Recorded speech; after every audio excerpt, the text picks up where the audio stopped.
and says, I'll see you tomorrow. Yeah, sure he's going to see him tomorrow. He's going to call him in by himself and see him tomorrow. We were criticizing this boy for saying that Swami said that he would call him in tomorrow. And so what do you know, the next day, now we had so many interviews.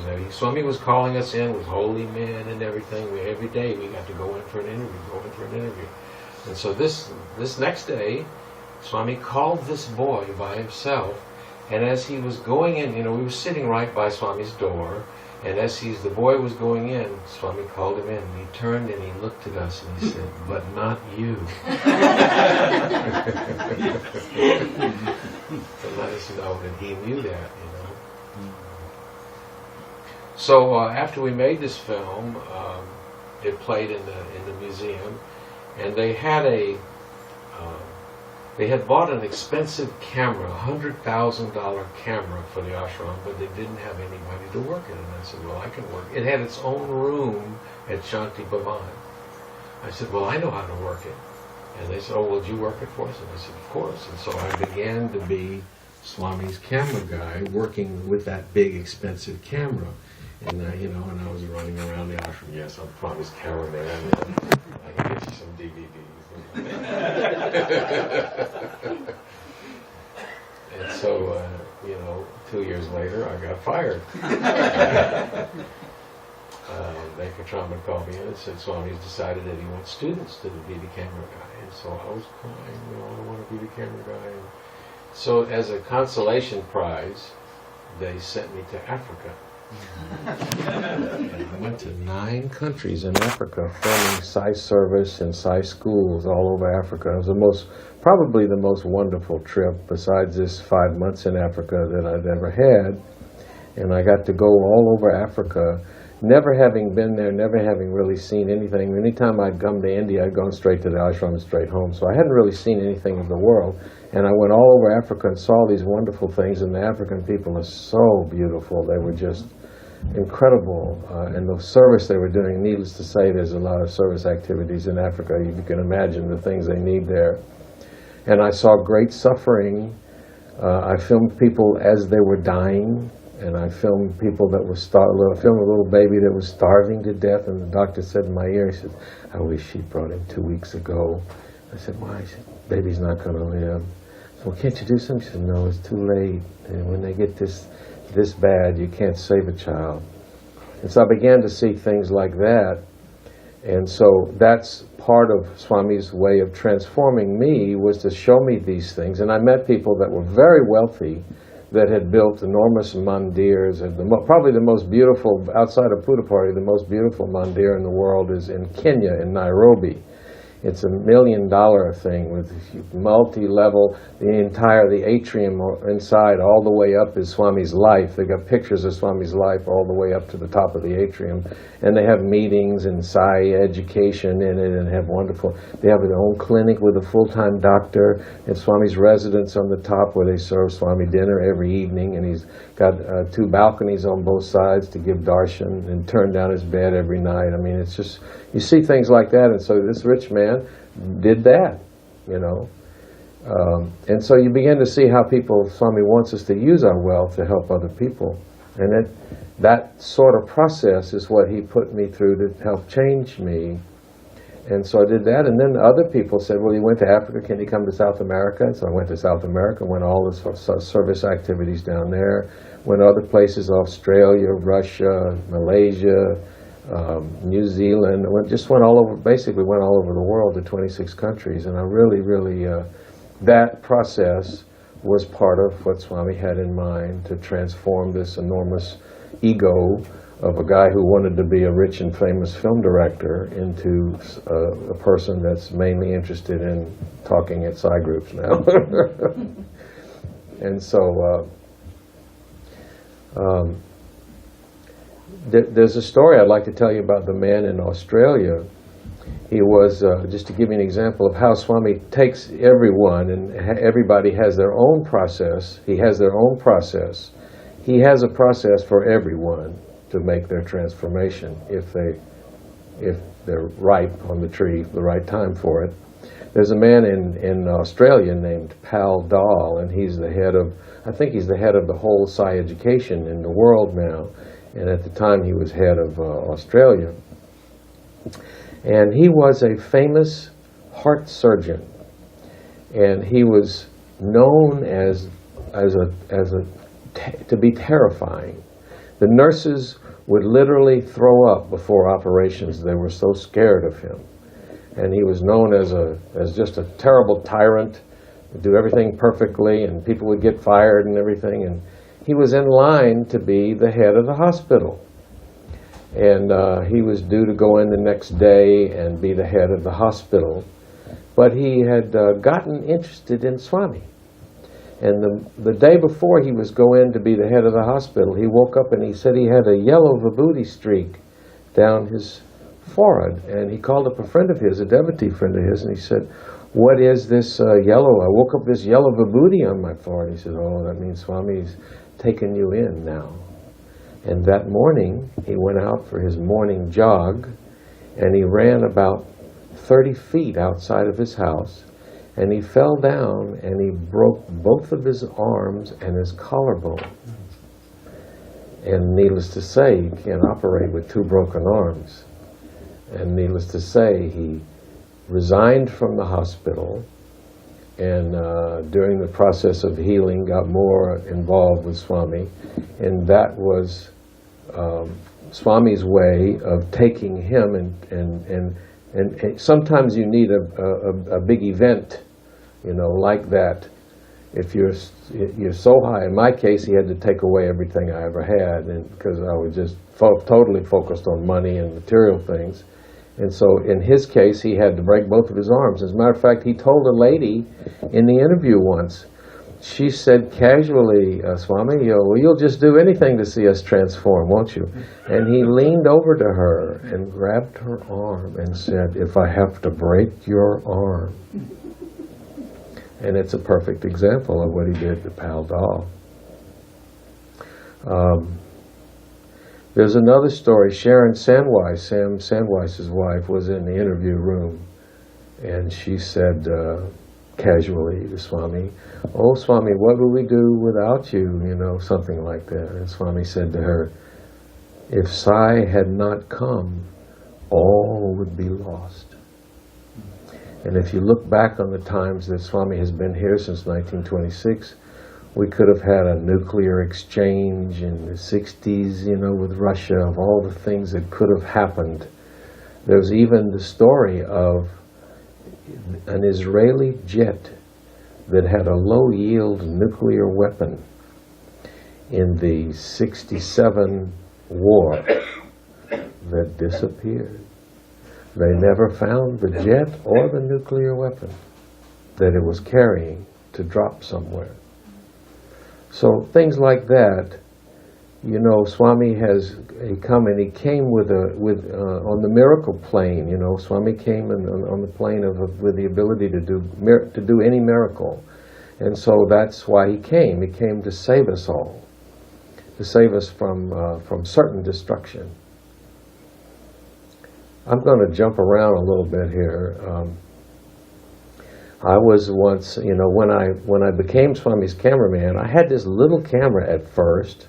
If I wasn't shooting with the big camera, sometimes they would let me shoot with the little camera. I had a little camera about like this, and I've been filming with the big camera, but some of the other fellows were using the big camera, so I was stuck with this little camera like this, up by the first pillar, the first pillar up there. And so here I was by the first pillar, and I had this little camera, but I had this little light on top of it, and so I was trying to make the camera look as big as possible. So I turned the light on top of the camera. Well, this little light, and Swami's way up there, is not going to make any difference in the world. But I wanted Swami to see that I was filming, So I had the light on, so the stupid little light like this. And so Swami came over and sat down right in front, and all the students gathered around. And he sat down right in front of me. They brought a chair, and he sat down right there, and all the students gathered around to hear what Swami's going to say. And Swami looked over at me and went like this, and about 10 students turned around and said, Swami doesn't like the light. So it's hurting his eyes or something like that. So I got the message, and that's the way Swami would do things. He would never come up and say, hey, why don't you turn that light off? He doesn't do that way. He let me discover from the students that I didn't need to have that light on. He said in the interview, and some people ask me, what did he say in the interview all those times? And in every interview he said, never criticize anyone. He said, never, as a matter of fact, the way he said it was, never criticize a living soul. Never criticize a living soul. And you can do criticism even with your eyes. You can look at somebody and say, oh, look at that person, oh my goodness. Even if you don't say anything, And I think he means that too. I think he means don't even look disapproving, to someone. Don't criticize, and even in your mind. Because as we talked about yesterday, that other person is inside you, and by you're looking at them lovingly and seeing something that you do like about them can change the whole vibration in the atmosphere. If you're like me, a critical person, I was raised in a critical family. I became a critical person.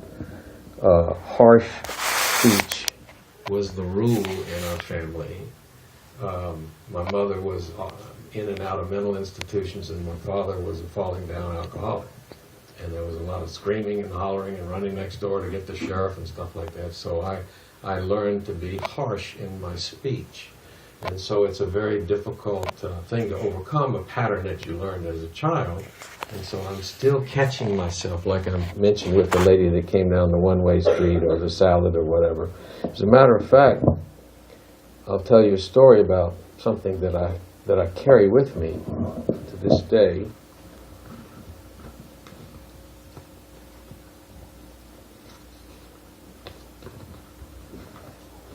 In 1980, Indra Devi gave me this. It's a bookmark. It's an aluminum bookmark. It did have a little tassel on it and everything. It's an aluminum bookmark. I call it my Psy credit card. And I put it in my wallet. And she gave me this in 1980. And in 1988, I had it with me in my wallet in my first interview with Swami. And at the end of the interview, as everyone left the room, I remained in the room on my knees, and I got up on my knees, and I handed this to him, hoping he would bless it, or maybe turn it into gold or something. And he took it like this. He took it and looked at it for 1 second, and then he took his 2 fingers like this, and he flicked it at me, and I caught it. And he said in a voice that I cannot even imitate to this day, a very cutting, cruel, cutting voice, keep it with you. And I didn't know what to think. He had been so sweet in the rest of the interview. And all of a sudden, as I was leaving, he talked to me like a dog, like a bad dog too, I just was shocked that Swami had been so sweet and he could be that mean, that he could say something that cruel to me, keep it with you. And I can't even imitate, keep it with you. And I left, and then I began examining, myself. He must hate me. He must think I'm a bad boy. He must think I'm such a bad person. My big ego. What is it? Why would he speak to me? So it haunted me for 5 months. I couldn't stop thinking about it. Why did Swami talk to me? The last thing he said was so cruel, so mean to be talking that way. 5 months later, this most beautiful girl in the world that was now my secretary in the business where I was, I got her a job there. We were having to prepare something, a sample to send out, and it was 10 to 6 And FedEx closed at 6, and I was really needed to get this package out before 6 o'clock, and I knew I could make it in about 5 minutes to the FedEx around the corner if only she would hurry, you know. And so I was telling her, put, you know, do that. And then I said, put that there. And she imitated me. She said, put that there. And I realized that Swami had spoken to me like I speak to people. And I went home and I sobbed and sobbed and sobbed for several reasons. I realized that I'm cruel sometimes. I realized that Swami was God and that he knew my biggest problem. You see, Swami wants us to be sweet. If you want to do anything and you claim to be a devotee, he wants more than anything from us to be loving and sweet, to kind to one another, kind to everyone. And so here I'd been not kind. And so he pointed out in the first interview, he knew me instantly that that's my biggest problem. And he did it in such a way, and he could have come and said, you know what, you should speak more sweetly to people, you know. And I would say, oh yes, Swami, I'll definitely try to be more sweet to people. But no, he let me think about it for 5 months, the thing that I needed to correct most in myself. And so it was a wonderful revelation. Now, obviously, I still have not cured myself completely. I mean, usually I'm trying to be nice to people, but occasionally I get irritated or hungry or I've had a tough day or whatever, and I'm short with someone. And so that's my biggest problem. But Swami knew that instantly when he said, keep it with you. And he imitated my voice perfectly, because I realized later that's the way that I talk. The way he spoke to me was the way that I talk. And as a film director, you know, you got 20 people working for you and you'd say mean things to them. Put that there, you know. It hurts people's feelings. You get particularly you get in a position where you're somebody's boss or telling them what to do. You've got to be especially sweet, you know, especially kind. And so Swami had given me a wonderful, wonderful lesson. There's another time, and this was a real miracle, in that I was at Vrindavan, and I was numbered about in the third row, and Swami was coming by and giving darshan and walking by, and he's walking. This is 1992, and he's walking very slowly, and he stopped, maybe about as far as here to that projector, right? I'm that close to Swami as to that projector right there. And he stopped.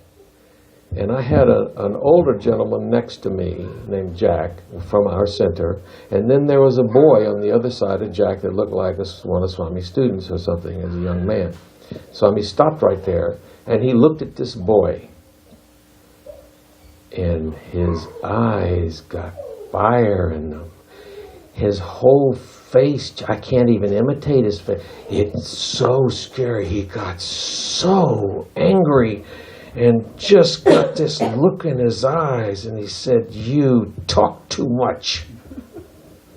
And then he changed into Sweet Swami again, and then he walked on. I went, oh my gosh, I didn't believe Swami could look that bad. Oh my gosh. He looked so angry at that boy, you know. I was just blown away that Swami could look that mean, you know. And afterwards, I felt sorry for this boy, you know. I just felt, I felt sorry for this boy that Swami spoke to him that way. The boy didn't look too upset about it. So I said to Jack, Jack, did you see Swami go into that boy? He says, no, I didn't see that. And I went over to the boy. I said, what did Swami say to you? You know, he said, Swami didn't say anything to me. I said, well, no, you know, when he looked so mean and everything, you talked to him? I said, no, I didn't see that. Now, when you're that far away from Swami, everybody's looking right at him in his face. And I said, Jack, did you see Swami say you talk too much? And, no, I didn't see him say that. Neither Jack nor the boy next to him saw Swami 3 feet away say, you talk too much. It was meant for me. I'm the only one that saw it. So Swami let me know, not only do I talk too much, but that he's God and he knows that. And then he can do something that the other people can't see. you see. So it really hit home. I talk too much. And so are you saying that when you said that, others didn't even hear? Nobody saw it but me. Wow. Nobody saw it but me. Yeah, I talk too much. I was in an interview with Baba in 1970, and we were a group, and we were together a long time. And I had done something the previous day I shouldn't have done. And Baba was in the interview, and he shook his head and he said, no control, no control. And nobody else heard it. There's another one. One of the ladies, and Swami gave a robe. And when we took the Hollywood Center, there was a wonderful lady named Rita, who was an ex-girlfriend many years ago.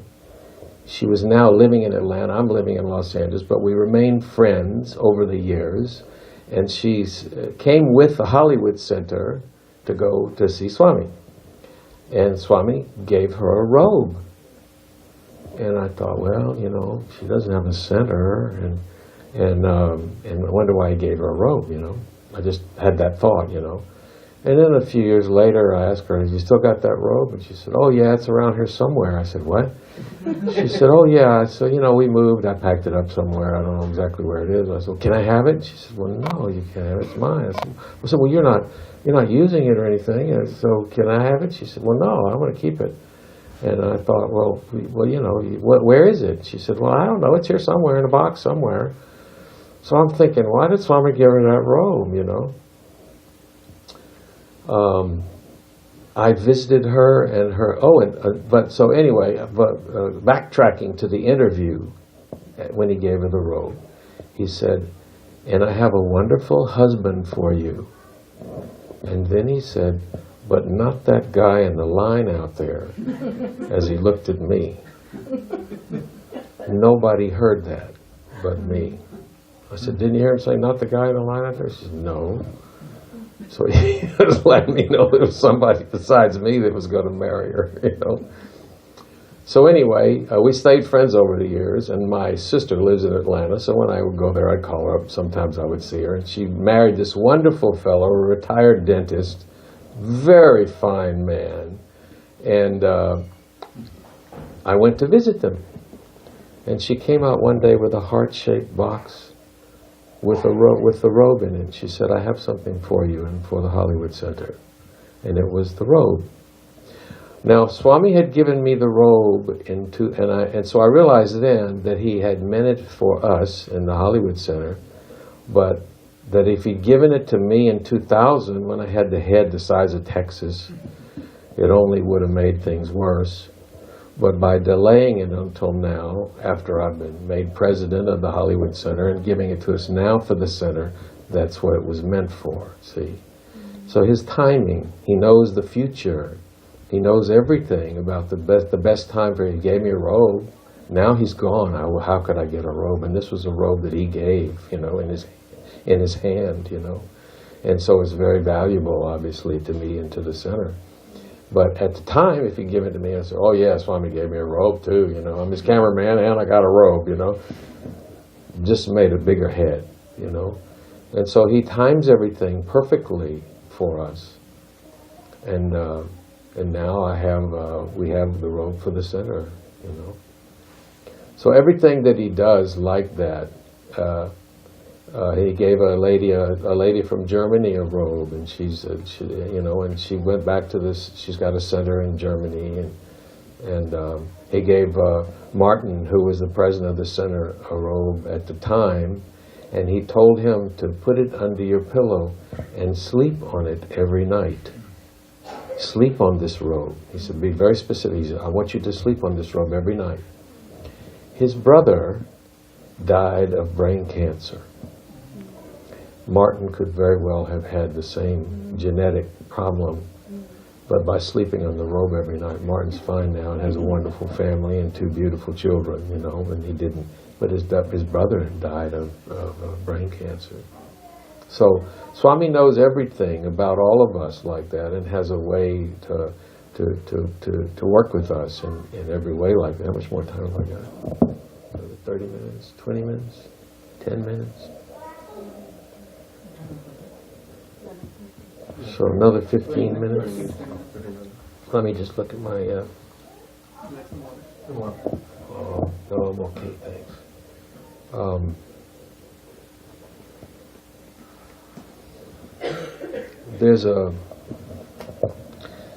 There's an Aboriginal town, a town of Aborigines in Australia. And this is a good example of what Swami's education system can do.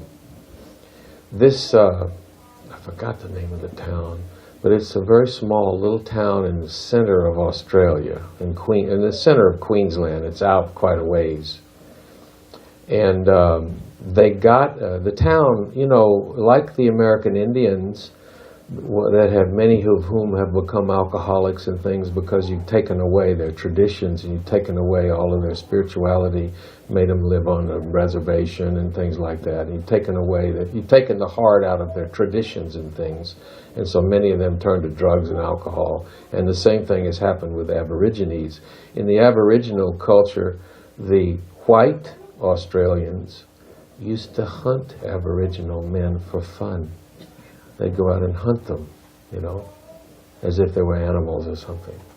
And so they have a history like we have of persecution of minorities, and they have had their traditions removed, much like the American Indians. And so this town was a town full of alcoholics and drug addicts. The children were a bunch of ragamuffins that were just busting out the windows of cars and stealing radios out of cars. And the school there in the heart of the town, they'd broken all the windows out of. They couldn't get any good teachers to come teach there. And the whole place was just a mess. No one even really wanted to go there. But the school got a new principal. And occasionally there'll be a principal that has a true heart of working, of wanting to do good. And this principal had heard about the Psi education and human values. And so he called up Pal Dahl, who was now head of the Psi education, and said, could you come here and talk to us about doing Psi education in our school here? And he said, yes, of course I will. And so he came there, and Pal and his wife Toussaint taught the teachers there the EHV training. The principal fired some of the teachers, hired some new ones, and taught all of them the Psi education. Within a matter of several years, 2 or 3 years, they totally transformed the school. They totally transformed the students. And in that change of that vibration, they changed the whole town.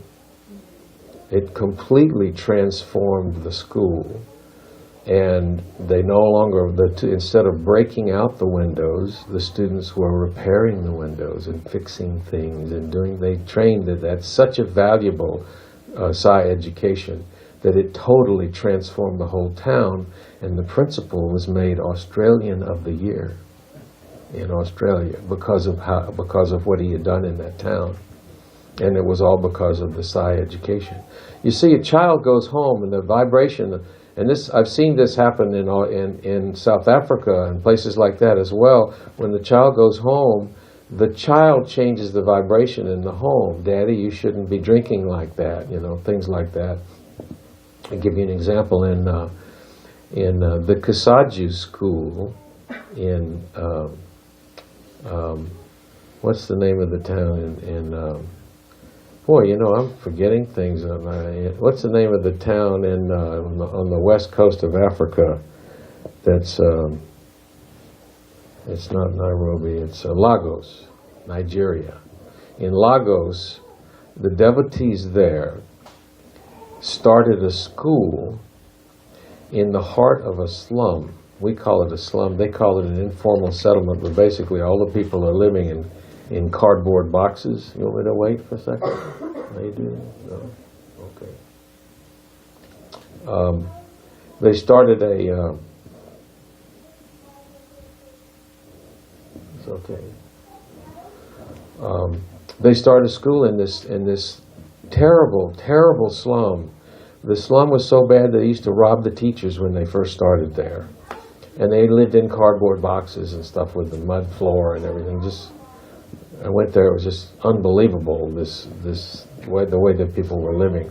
Plastic sheets and some sticks and some plastic sheets over sticks and things, and they lived in this whole big area. Well, there was an old church there that had given them the back half of the church to start a school, and so the devotees started a school with 6 classrooms in one little room. And many of the classrooms were literally half the size of this room, the size of this room right here, separated by sheets of cardboard and tiny little benches and tiny little students. Little kids and little benches, and the kids are so full of love. And the teachers work for either nothing or half of what a regular teacher would make, and whatever money they get, they buy the shoes for the kids and stuff. It's just so full of love. Well, one day, a little boy brought his mother to school, and the teacher said, "What'd you bring your mother to school for?" And he said, "Well, she told a lie." And that's a good example of how they teach the values, and then the kids go home and teach the values to the parents. One day, a boy brought his mother to school, and the devotees had made a package for each family like that, with food, and for each family. And the little boy brought his mother to give the package back. The teacher said, "No, that's for you, it's free, you can keep it." The little boy said, "No, she can't keep it." And the teacher said, "Well, why not?" He said, "Because she took 2. She stole one, She got one and grabbed another one. And the little boy made her bring the other one back. And so this is what's happening. It's happening all over India, all over Africa. All the Sai schools are making students like this. There's a story of the Ribeirão Preto school outside of Sao Paulo in Brazil, a wonderful Sai school. And 2 little children at the Sai school, their parents moved across town, and they couldn't go to that school anymore. They went to this public school now because the parents moved there. It was too far for them to go. And the teachers began noticing these 2 little students. They were not ordinary kids. They were helping the other students. They were staying late and cleaning up, and they were just such unusual children. And the teacher said, "Where did you go to school before?" And they said, "Oh, went to the Sai school, Education and Human Values." "Oh, really? What do they teach here?" And they became so fascinated by these 2 students that they went over to the other school to see what they were teaching. And after they saw what they were teaching, the entire school came over and took the EHV training. And now it's implemented in their public school. So that's how it's all spreading. That's how it's all spreading. And we got about 5 minutes. Do you have any questions? Let's see here. Oh, let me tell you about Jack Hislop. A lady in Central America, and John Boehner will not tell me what country it is, but a lady in Central America called up John Boehner one day. John Boehner, by the way, is head of all South America. And she called up John and said, "John, I had a Swami dream, and in the dream, Swami came to me in my dream and said, 'Your son is John Hislop, Jack Hislop.'" And so John Boehner said, "Well, why don't we take this boy to Puda Party? He's 4 years old." So she took this 4-year-old boy to Puda Party, and as Swami's cart came by, the little boy stood up in line and said, "Swami, it's me. Where's my cross?" Now, how would he know that if he wasn't Jack Hislop? And the boy couldn't understand why they were not going inside with Swami. "Why are we out here? We're supposed to be inside," he said to the mother, So Jack Hislop has reincarnated, according to, what we know so far. And they won't, John Boehner won't tell me where or anything about it, Needless to say, he wants some privacy on that. Okay. Yeah, for a few minutes. Huh? Couple more minutes? Yeah. Trying to think of what else I can tell you. There's a school, a Sai school that was started in Indonesia, which is a Muslim country, very strict Muslim country. And the man who wanted to start the school came and asked Swami's permission, and Swami gave him permission to start the school, and said casually, and by the way, don't worry about my name. So he started this Satsung school of some place in Indonesia, and he got all the school built and everything. He was ready to start the school, and the Muslim mullahs came, and they said, what is this Satsung school? We are a Muslim country. You can't have Satsung on the school. And he was heartbroken, needless to say. But he remembered what Swami said. Don't worry about my name. And so he decided to call it some Muslim name. And they started the school, and they taught the EHV. You know, EHV is education in human values, can be very non-denominational, and they did it according to the traditions of, you know, that faith and that neighborhood. And after 1 year, the Muslim mullahs came to him and they said, you know, we've been thinking, you probably should call it the Satsung school. And that's how Swami is doing it. You know, in Thailand, the Satsung school was voted the best Buddhist school in the country. The Satsung school in Ndola, Zambia, has won an award as the best Christian school. So it fits into the community and any faith, and that's the beauty of Swami's education system, is that it doesn't have any particular denomination, and it fits into the community wherever it's established. You know. We're thinking of moving bhajans to 12, so that you can... Yeah, 30 more minutes. Okay.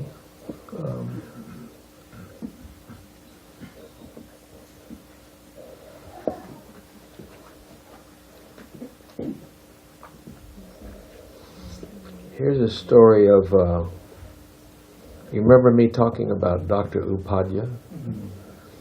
He's had quite a few miracles happen to him. He was in Uruguay, is that how you pronounce it, Uruguay? And they were doing an eye camp in the mountains, far from anything. He often goes into very remote, dangerous areas. And I'll tell you one about Africa in a minute, but he was in this remote area in the mountains of Uruguay, and they brought in a little girl about 8 or 9 years old with one eye missing. And they had she had an eye infection. They had taken out her eye, and so she had just a socket there, and she was being made fun of at school all the time. And the father brought her in, and they said, is there anything you can do for her? Do you have an artificial eye? And Dr. Upadhyaya said, well, you know, she's a child, and I didn't have any artificial eyes with me, because you have to measure the eye. It needs to be a certain size and color, and then you have to measure the socket and everything to make the eye fit properly. And I would not have an eye for a child. As a matter of fact, I don't have any eyes with me, any false eyes with me. But what I'm going to do is I'm going to go back to London. I'm going to take the measurements from the eye, and I'm going to go back to London, and we're going to make the eye and send it to you. And they started sobbing, both of them, both the child and the father. So we thought, you know, we've never seen you people before, and we'll never see you again, you know. And they were sobbing. And he said, well, let me just, and of course he started sobbing because they're sobbing. And he said, let me just look through my bag and see what to do. He said, Swami, what should I do? What should I do? And he opened his bag, and an eye fell out. A child's eye of the right color fell out of his bag. And he said, oh, I found them. And he put it in the girl's eye. And she had a perfect eye. And he said he's never had a child's eye in his bag. He had no eyes with him. And yet the eye for the girl fell out of his bag. so that he could place it in her eye. And he's, when you get to be a saint like Dr. Upadhyaya, these kind of things, you have miracles happen, when you become one with God, you begin to have these kinds of things happen to you. And so he did another one where he was in Africa doing cataract surgery in a very dangerous area north of Ndola, near the Congo, where they have these rebels and stuff in the Congo. And they're in the middle of a surgery with the cataract surgery. They have a person asleep. The anesthesiologist that had come from a nearby area somewhere to volunteer, a real doctor and anesthesiologist, came, and he was working the anesthetic. They give them the stuff you have to keep giving a person to keep them asleep, And all of a sudden, during the operation, they heard gunfire. They heard a lot of, machine gun fire, and the anesthesiologist said, "I gotta go. I'm not going to be able to get home because the rebels have come, and they're going to be the rebels are coming, and they're going to be in this area, and I'm leaving. I got to go." And so he ran out in the middle of the operation. The anesthesiologist ran out in the middle of the operation. And Dr. Upadhyaya said, "Swami, what am I going to do? I don't know anesthesiology. I don't know what to give this person." And he said he started sweating and started worrying, what am I going to do? This person needs to be, I don't give them too much, they die if you give them too much. What am I going to do, Swami? What am I going to do, Swami? You've got to help me. You've got to help me. We need an anesthesiologist. And he said, somebody knocked on the door, and a red-headed guy, a tall red-headed guy, came in the door and said, "I heard you need an anesthesiologist."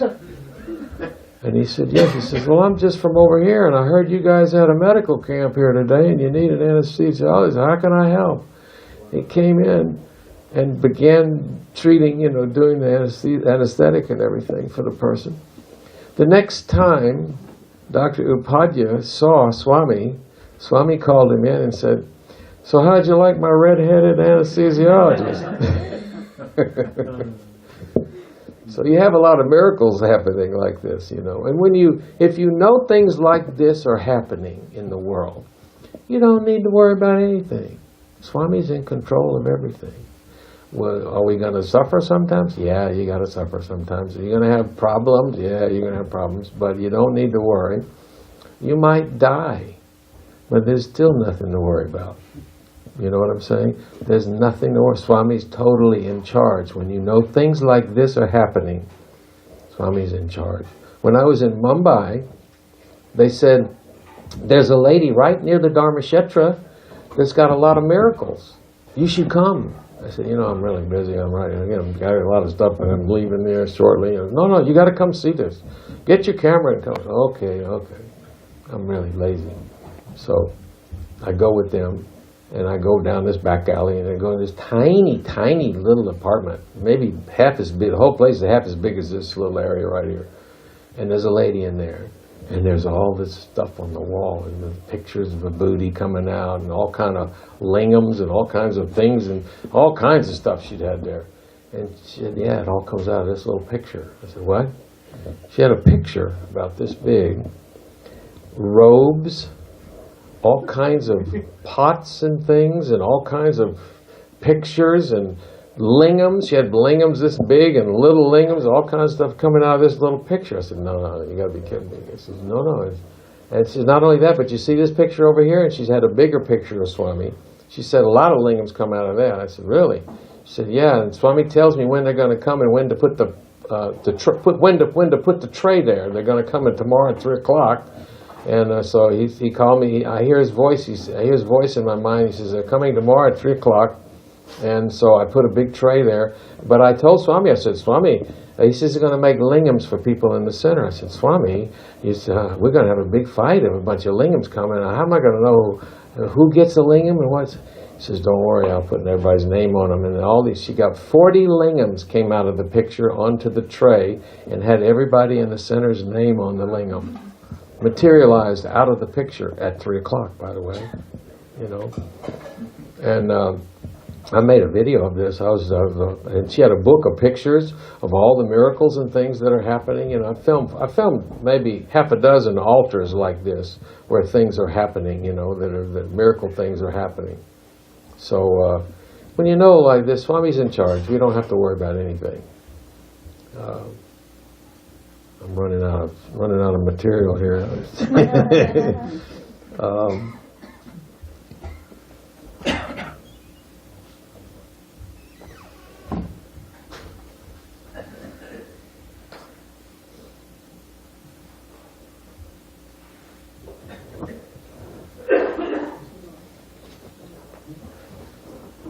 floating schedule. Talking about This is from page 209 of Swami's Conversations. And you know, since Swami's passed, we feel like, you know, we're sad. They told me in India when Swami passed for 2 months, people just kind of like didn't leave the house almost. You know, people were really, really sad, and everything's dropped off. The activities have fallen off and everything. Now it's coming back, but for a while it was really diminished. And we often think in terms of, you know, there's really not that many devotees. And we wish we had a bigger group and more people could know about Swami. And this is what Swami says. The Sai organization may be limited in size now, but as time goes on, it will attract so many people that the general public will not be able to be accommodated in the Sai gatherings. All available spaces will be assigned to the people within the Sai organization. Thus, the Sai organization membership affords a chance. The time will come, maybe in the time of Prema, maybe next week, I don't know. But Swami is saying here that the time will come when there won't be room for everybody. So we don't need to worry about anything about how do we get more devotees or anything like that, because Swami will, at some point, will have, the whole world will know about Swami. You know, I've heard there's 60 million devotees now. Can you imagine what it will be like when Prema comes? Because he's already laid the groundwork. Look what he's done, starting from scratch. And he didn't start as the wealthy son of a wealthy billionaire with lots of resources. He started as born in a shack with a dirt floor in a little village in India, and look what he's done, you know. So you can imagine what it's going to be like when Prema comes. And he's already established the unity of all faiths. So there won't be any argument. What faith are you? Are you going to be Prema Sai? Are you a Muslim? Are you a Christian? It won't matter, because he's already established the love of all faiths in a perfect way. So when Prema comes, it's really going to be something. You know, some of the young people will live to see Prema in all his glory. You know, Swami had sent, I guess you know about Mysore, Prema Sai being born in Mysore. Swami sent in 2010, and I don't know the place, and this is only hearsay, and you have to be real careful about hearsay. I'll tell you, I heard Vice President Al Gore had an interview. I said, really? Who said that? He said, that guy over there on the veranda. I said, oh, okay. So I went over to that guy. I said, I heard Al Gore was here and had the interview with somebody. Yeah, he did. I said, no kidding. When was that? He said, 2 weeks ago, Al Gore was here. Really? Oh, really? Who said that? He says, that guy over there, he was in the interview with him, and I think. And I went over and asked that guy. I said, I heard Gore was here 2 weeks ago and had an interview with somebody. He said, that's right. I said, no kidding. Vice President Al Gore had an interview. He said, who? I said, Vice President Al Gore was in the interview? He said, no, it was Gore from Bombay. So you have to be real careful about hearsay, you know, about I heard Swami say this, Swami, I've heard this, rumor, you know. So this is only a rumor, but I heard that Swami had some of the boys in the house attendants, he sent them to a small village in Mysore to do a puja in a certain house. That I heard, and I don't know where it is, and I don't know what the details are, but I heard the boys in the house went to Mysore and did a puja in some house there. So, who knows? I do have one true story for you that you may find interesting. And I already told Peter and Jean about this, I think. In 1987, before Kasturi died, Swami called in Kasturi and said, there's a couple coming today with a baby. You should see them. And he said, oh, Swami, yeah, sure, I'll see them. And so when the couple came, he called them in and they had tea and they saw the baby and everything. It was they had a nice meeting, and then later he asked, Swami asked him, said, did you see the couple? And he said, yes, Swami, I saw the couple, very nice. And did you see the baby? He said, oh, yes, Swami, nice baby, saw the baby. But Swami, I didn't really know why you wanted me to see them. He said, well, I wanted you to meet your future husband. That baby is the father of Premasai. The parents of Premasai know who they are. They've been told. Obviously, they're not telling anybody. It's not on the internet anywhere. But I couldn't figure out for a while, because I did the addition on it. I said, well, let's say 87, the baby's already born. And so if the father of Premasai, Swami's going to live 10 more years. He'll be an old guy when he has Premasai, you know. But now that Swami has passed, I think the father would be what?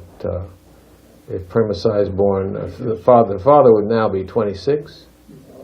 So it makes sense. The math works now, whereas it didn't before.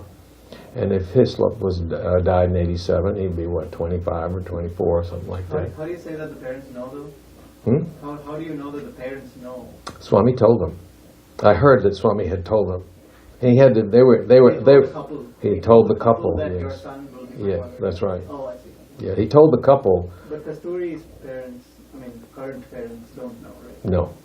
The mother of... Oh, I see what you're saying. I don't know. No, he told a couple in this is why you got to be real careful. You get real confused on this. He told a couple in the mandir that maybe they were this is some years ago. Maybe they were the grandparents of Premasai or something.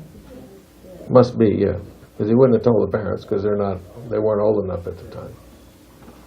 But anyway, the parents, I believe, now know who the parents the parents of Premasai, I think, know who they are now.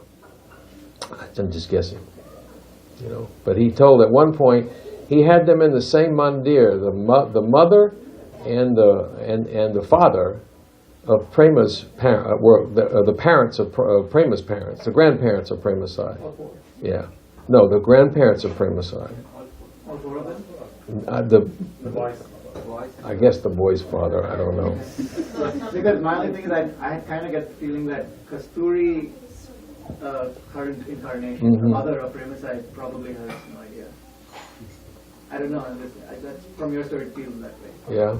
Unless Kasturi, and I also don't see how the father would know unless Kasturi even later told the couple, by the way, I don't know. your son is going to be... I don't know. All I know is what I've heard, you know.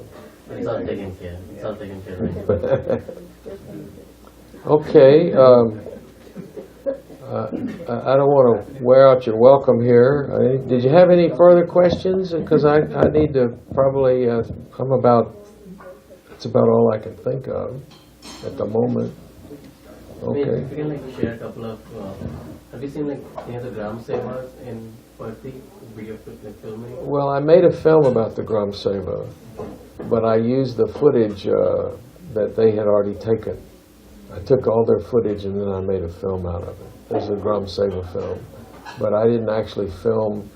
I filmed some little pieces, but I didn't really go on the official Gram Seva when they normally do it every year. So when you're traveling all around the countries and then seeing all this service project, when you were filming, what was your feeling in the process?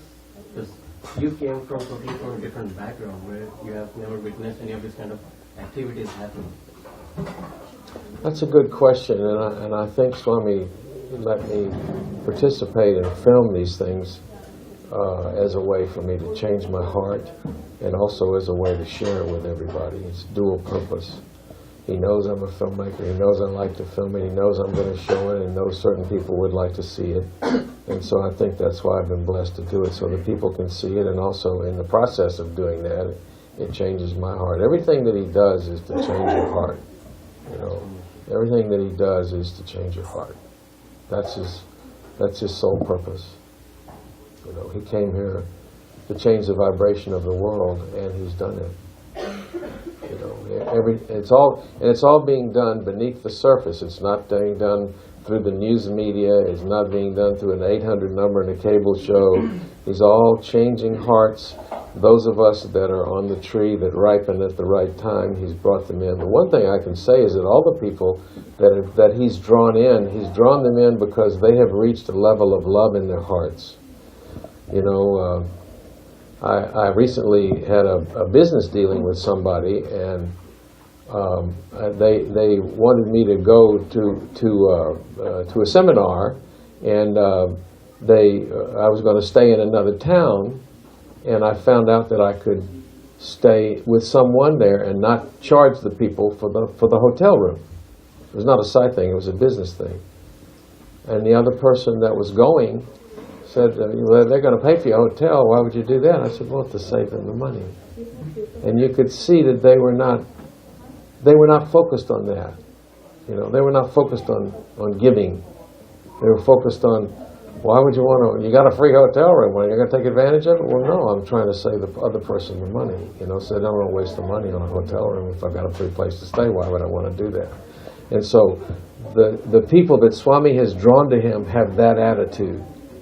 You know what I mean? They have the attitude of helping and giving and saving and doing the right thing and always trying to be a good person. And some people haven't adopted that feeling yet. And I think they will eventually adopt that feeling. You know what I mean? So all the people that Swami has drawn to him have such love in their hearts. One thing I can say, where do you get this kind of love anywhere else? I've been in a lot of organizations and in business and other social organizations, you don't feel. I go somewhere and I'm staying with Sitaram and his family, and it's like he's like my long lost brother. You know, wherever you go, you stay in people's homes, and it's like you're like a relative. Actually, better than my relatives. It's like a relative. You know, you go see people and it's so filled with love and everything, all because of Swami. And so it's a wonderful opportunity, wonderful organization to be involved with it. Everywhere I go, and I've been all over the world. You can go anywhere in the world, and you say Sai Ram, and you've got a family member. You know, it's just wonderful. Huh? Am I right? Yes. Yeah, it's the way it is. You go say Sai Ram, and everybody, oh, Sai Ram, nice to see you. You know, so full of love. Well, I guess I should close, and I thank you so much for the opportunity to share, and I'll be around some more. If you got some more questions at lunch or something, you know, I got plenty of time, so I'll help. Anything you want to know, I'll be glad to talk to you about. Thank you.